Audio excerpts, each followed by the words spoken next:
Hello, Burbankers, and welcome back to the Mike and Roy Show. Was that pretty bad? See, it's not as easy as it looks. All right, I guess it's not. I'm Juan Guillen, City Council candidate. I'm David Gordon, the City Council candidate, and we are here tonight as guest hosts on the Mike and Roy Show. And tonight, we're very fortunate to have a special guest, Mike and Roy.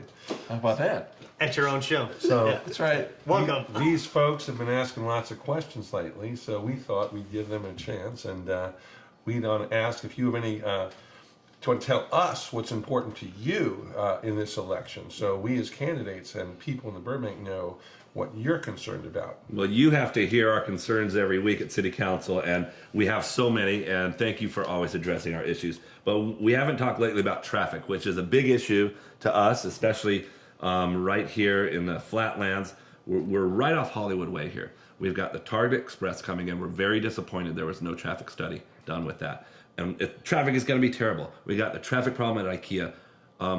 New larger airport coming. Yeah, what's going to happen with all that? What are you going to do about that? We have serious traffic problems in Burbank. We have it in all our neighborhoods. We have it, and it impacts different neighborhoods differently. You have the Rancho neighborhood. We have horses mixing with vehicles and cars speeding. People can't get around without endangering themselves. You mentioned the Target Express project that's being developed. That's coming in, as I understand, as a grandfathered use, but it never came to the council. We never saw that. So when you ask what can be done, it has to be done proactively. You can't go back after the project's being built and say, what are we going to do about it? So I think the best thing we can do is to prevent the type of traffic disasters we very often encounter, whether it's 5 points, where we have to put mitigations in, we have to identify mitigations and put them in before a project is approved, or I should say before it's built. Certainly during the approval process and the review process, those mitigations that are necessary to protect the neighborhoods from traffic need to be put in place. And certainly we don't give certificates of occupancy until they're in place. So we don't have situations that come back to haunt us, and we look very carefully at the cumulative impacts. When we do that consistently, you'll start to control traffic. There's also traffic signalization and control throughout the city. Those are the types of things that are necessary. And that's a minimum. The volumes of traffic may grow, but it has to be properly monitored, controlled, and planned for. So let me get this straight. If you're reelected, we won't have any traffic at all in Burbank, correct? No, I don't think that's a solution. Okay, I don't think that's a solution, and I wouldn't want to say that. Yeah. We will have traffic, and traffic likely will increase, but we have to prepare for it. We have to prepare for it in terms of our enforcement of the traffic laws, in the infrastructure to support the traffic, and do it in such a way that it flows properly.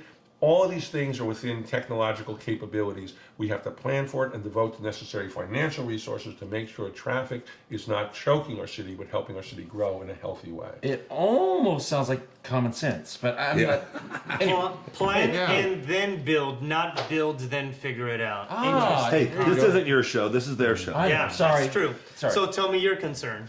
Well, Concerns. Concerns, yeah. It's actually a big one. We've talked a lot about it in the past. There's a lot of budget issues coming to the city. Before that, my own budget. How can any advice? My wife keeps taking money out of my wallet. So that's my budget thing. But let's talk about the city budget. Where are we at with that? Why are we that way? And what are we going to do about it in the future? I believe 8 years ago we had a $8 million, $9 million budget deficit, maybe $6 million. This year, 6 years, 7 years later, we are in better economic times, and we are once again facing an economic shortfall on our budget, $1.5, $1.3 million. And 5 years from now, it appears it is going to be $18 million. And what we cannot continue to do is the same thing we have done in the past to balance the budget. And the quick answer is, let's develop our way out of debt, and let's raise utility rates to balance the budget. At some point, we are going to have to figure out what our wants and our needs are, and then go from there. And community gardens, as lovely as they are, and bike lanes everywhere, the scary part, we were talking about traffic before, we had sitting council members saying we should have a bike lane on IKEA on San Fernando Road. That is scary. And Hard to get a futon home on a bike. I've tried it. correct, yeah. Yeah. Maybe a few Swedish meatballs, but Yeah. and then once again, is that the best way to spend our money? And so we need to be thoughtful and logical and run the city maybe just a little more effectively and efficiently to ensure that we have the great city that we're accustomed to. Okay. Common sense. Common sense. More common sense. Okay, That's this a is tough one. this is where you guys wrap it up. Oh, okay. Hurry Well, up. thank you both for coming today, and as co-hosts, we are honored to have been on the show. When we often hear people coming up and council members thanking us for our service, but we council members also thank people who take the time, do their research, and come, because we learn a lot on the council from citizens who come down and bring information. Because our flow, we only can do so much research ourselves. We get a certain amount of information from staff, but that's staff's perspective. So you provide an important balance and, if you will, a certain fail-safe that we don't make certain decisions that ought not to be made, and we do make certain decisions that should be made based on that important feedback you bring to the council. So as a sitting council member, hopefully continuing council member, I would encourage you to do so and just continue to bring your ideas and concerns to us so we can address them and make it more collectively a good city for all of us. I like to say that if I can turn one councilman's life around today, it's a good day. So I'm happy to help.